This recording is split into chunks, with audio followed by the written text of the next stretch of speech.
થયું, એમને ખુદને પણ નહીં ખબર હોય કે મારા જીવનનું કાર્મિક એકાઉન્ટ મારે હવે ક્લોઝ કરીને આ ઘરેથી બીજે જવાનું હશે.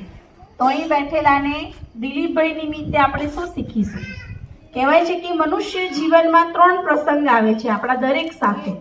પહેલો પ્રસંગ છે આપણા બધાનો જન્મ, બીજો પ્રસંગ છે મેરેજ.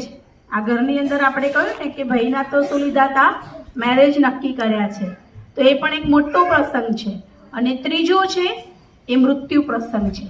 ત્રણેયમાંથી આપણે કંઈ ના કંઈ શીખવાનું છે. કહેવાય છે કે જન્મ પ્રસંગ એ ખુશી મનાવવાનો પ્રસંગ છે. ઘરમાં ટેણિયું કે ટેણી આવે તો એટલી ખુશી, આપણે ખુશીના મારે પેડા વેચીએ છીએ, જલેબી વેચીએ છીએ, ખુશ થઈ જઈએ છીએ. ત્યારબાદ આપણે જોઈએ છે મેરેજ.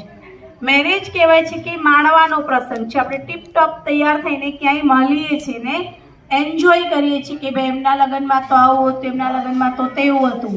પરંતુ મૃત્યુ જે પ્રસંગ છે, જેને આપણે બધાએ દુઃખ અને દર્દ ભર્યું બનાવી દીધું છે, એ મૃત્યુ એ કંઈક શીખવાનો પ્રસંગ છે.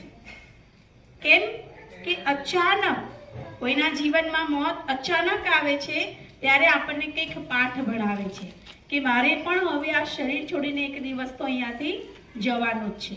બીજું કહેવાય છે કે આ જીવનની અંદર જેણે સારા કર્મો કર્યા છે, સારી રીતે જેણે જીવન જીવ્યું છે, એનું મોત પણ સરસ રીતે આવે છે. અહીં બેઠેલા બધાને અગર કોઈ એવું પૂછે કે તમારું મોત કેવું લાવું છે, શું કહેશો બધા? કાલે આવી જશે કે આજે જશે એ વાત નથી, પણ માન લો કોઈ પૂછે તમને કે મોત કેવી રીતે આવવું જોઈએ, તો આપણે શું બોલીએ કે કોઈ તકલીફ પડવી જોઈએ નહીં, છેલ્લે કોઈનું ચમચી પાણી પીવા રહેવું નથી, જાતે ભગવાન એમનામાં જ બેઠા બેઠા લઈ લે. આપણે એવું વિચારીએ છીએ ને, જે દિલીપભાઈ સાથે બન્યું. એટેકમાંના કોઈ તકલીફ પડ્યા વગર